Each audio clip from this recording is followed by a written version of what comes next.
Everybody, Gina Young is back, and I'm back with yet another amazing recipe. I am so excited. Yet another day, because today at the Young's house, Gina Young is going to share with you all how easy it is to make delicious caramel apples. These caramel apples right here are pretty much bomb. They're so easy to make, doesn't require a lot of ingredients, and if you make it Gina Young style, they're going to be so tasty. Y'all never had my caramel apples. Better make you some. Here are the lovely ingredients you will need. When it comes to making caramel apples, I totally think that the best apple that you should use is a Granny Smith. A Granny Smith has that really crunchy texture that doesn't get mushy. You know, there's some out there that are pretty mushy. This is not the one. It has a nice crunch and it has kind of like a tart flavor. And this tart flavor is going to go perfect with the caramel. Okay, so that's what you're going to need, Granny Smith. You will also need some water, and this is just cold water in here. Okay, salted peanuts. We will be using salted peanuts to coat our apples today. And also you're going to need several bags of these caramels here. I'll be using 4 bags of caramel, okay? And then you're going to need this. You're going to need some type of craft sticks, popsicle sticks, you know, whatever you can find to poke into your apple so that you can have it onto a stick, okay? Make sure your hands are impeccably clean. Let's get started with this really quick and simple, yet so tasty recipe. It's fall time, and I couldn't be more excited to share with you all how easy it is to make these delicious caramel apples. Now listen, possibilities are endless when you're making a caramel apple. If you just wanted to use a red apple, absolutely you could. Use your favorite apple, okay? But my suggestions is the green Granny Smith.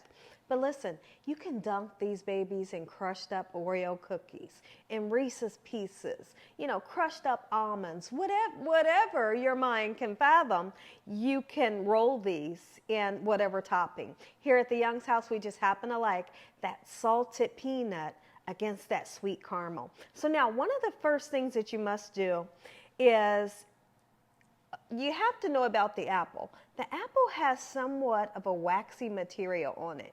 You may not be able to see it, you may not be able to feel it, but guess what? It's on there. And the first thing that we need to do is we need to wash this off. So when I go to wash this off, you can use a fruit wash if you want to, or you can just use warm water. Kind of hot, but not hot, you know. All right, and so we're just going to do a number like this, and I'm really going to dig in and get these apples nice and clean, and by rubbing them with the warm water, it's going to help to release the wax that's on there, okay? So I'm going to do that, and when I come back, we'll dry them together, and I'm going to show you how to put the stick in and which end to put the stick in. So now, guys, he always does it to me. As soon as we turn the camera on, he makes me laugh. Okay, so here's what we're going to do. This is very important. I've washed the apples, so now we got to dry them. And when you dry them with force, just in case there's still some of that waxy, that waxy stuff on them, okay? So that's what I'm doing with my towel here. All right, dry them all over, and you'll see that it really shines up pretty well. Okay, so now that we've got them dry, I'm going to show you how to put your wooden dowel into 2 of them, and I'll do the others off camera, okay? So let's get these nice and dry. And then I also want to talk about something. So let's put these ones aside that still need to be done. And now we want to set them up this way where the stem would have been. This part right here is not where you want to put the wooden dowel. You want to put it on this side where the stem would be, like this one, okay? So now, let's bring our popsicle sticks into the equation. And you want to try your very best to kind of stick it right down the middle. There are some wooden dowels that you could find like at Walmart that have a point tip to them and they're a little bit more rounded. If you can find those, those are great, because it sticks in with ease. These you gotta kind of apply a little bit of pressure, and sometimes they might even break. But listen, if they break, don't freak out, okay? It's totally okay. You get like 500 of these sticks in one bag, okay? So look at this. So we're gonna go right in the middle, and I'm gonna push with force until I get it halfway in there. Now, you don't want to push all the way through where it comes through this way, okay? Just like that is fine, okay? And you can move it around a little bit if it's not even. See that right there? I'm happy with that. And really, it didn't even, you don't have to use a whole lot of force. Okay, let's try that again. Get in there, okay? Pretty simple, right? Just like so. Now, I want to talk about something. In order to make successful caramel apples, you have to have an apple that is cold. A cold apple dipped into the hot caramel is going to work for you. Because an apple at room temperature like this, let me tell you what's going to happen. So let's just say you were to take this apple that's not cold, dip it into your caramel. The caramel is going to come once you dip it, the caramel is going to come sliding down and it won't stick. But if you take these apples, once you get them dried, get them washed, get them dried off, put your stick in, and then we put them on a platter in the refrigerator until that caramel is melted. You take the cold apples out, put them in the hot caramel, and the hot caramel has nothing to do but stick to it because the apple was cold, the caramel was hot, and it's kind of like magic. It'll stick. It will not come sliding down, and that's a promise, okay? So what I want you all to do is continue to finish drying your apples off, get all of your wooden dowels in them, and when I come back, I'm going to show you how easy it is to do this caramel sauce, Gina Young style. So now that we have our wooden dowels into each apple here, you can see that the cookie sheet, I have them on, and I just have some parchment paper here. We're going to put these in the refrigerator, and honestly, if you wanted to get them cold really quick, throw them in the freezer, but don't freeze them, Okay, so we're going to put these in the refrigerator, and when I come back, we're going to get started melting these caramels, but it's very important you have to put some water in there. And when I come back, I'm going to show you how much water we're going to put in. We're going to get this caramel to start melting down, and then we got to crush up some good peanuts. All right? So for each bag of caramels that you open, you will need 2 tablespoons of cold water put right into the caramel. And you can put it in right now. So since I use 4 bags, I'm going to use 8, okay?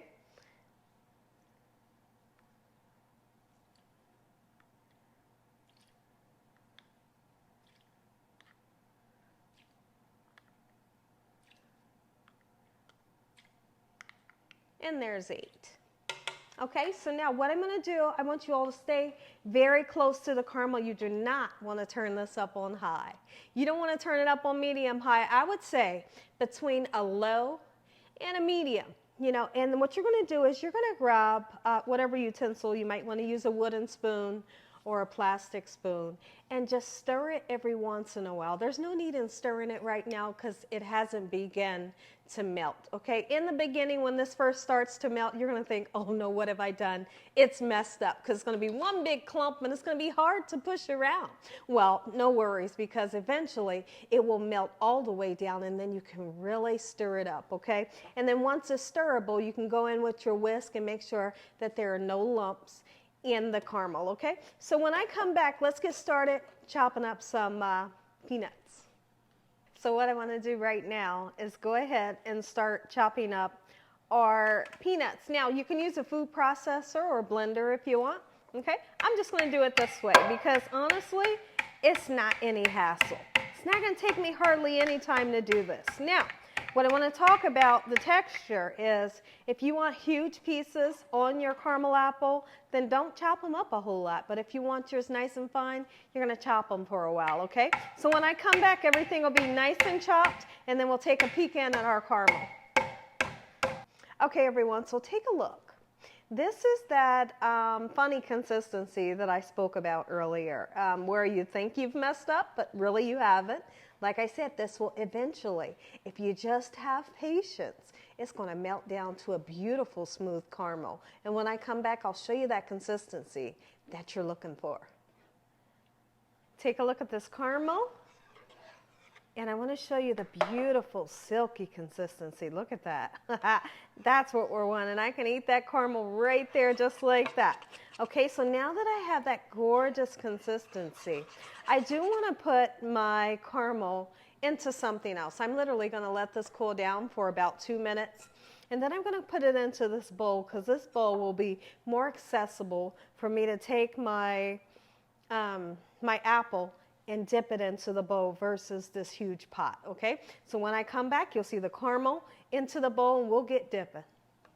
So these apples just came out of the refrigerator or your freezer. But make sure you keep them cold all the way up until it's time to dip them, okay? Make sure that your caramel is still hot because if you let it cool down, it's going to get hard and solidify back up, okay? So come on, here's how I like to do it. Just go in, just go in.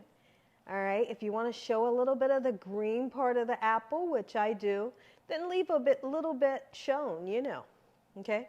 So look at that, beautiful, right? I'm really digging this. This is something that I love, love, love to do. Caramel apples is definitely a part of my childhood. My dad used to take me to a farm and get caramel apples and candy corn.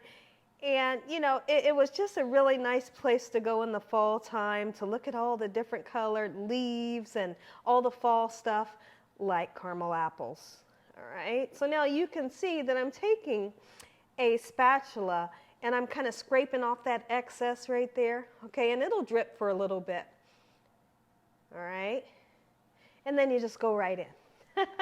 See how I just dove in for it? You just gonna have to do it, you know, all right, look at this, beautiful, okay, this right here is a caramel apple 101 Gina Young style, all right, so now we take it and you put it onto the parchment paper. This parchment paper has been oiled with a little bit of vegetable oil. You can use butter as well. Let's go in for a second one.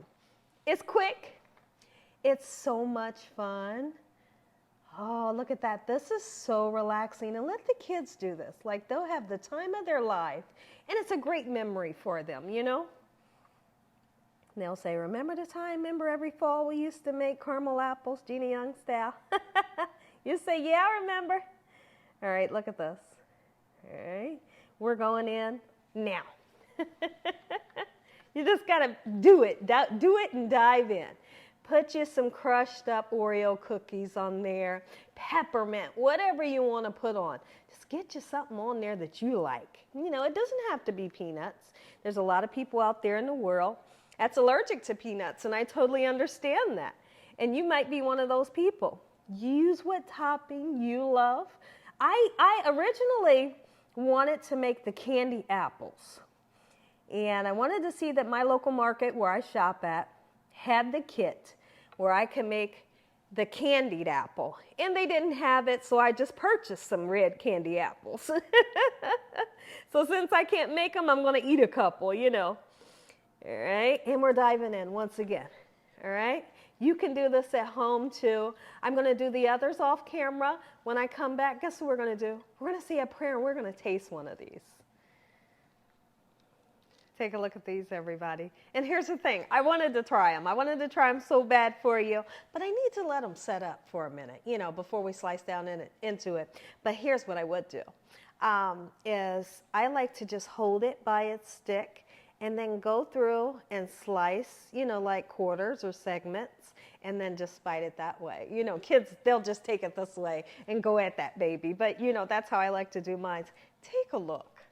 Take a look. And this right here, look at that bubble right there. Oh, that probably tastes even better. But here are the caramel apples, Gina Young style. Make you some. You won't be let down. The kids will have so much fun making these babies. If you all enjoyed this video, give me a thumbs up. If you haven't subscribed, make sure you subscribe. Tell your family and friends and everyone you know. Tell the whole world about Gina Young, what I'm doing in this kitchen on a daily basis. Heavenly Father, we'd like to thank you once again for a beautiful meal. In Jesus Christ's name we pray. Amen. Amen. Once again to my beautiful prayer. Take you one. Which one you want? And as always, God bless you all. Thank you all for watching. Good night.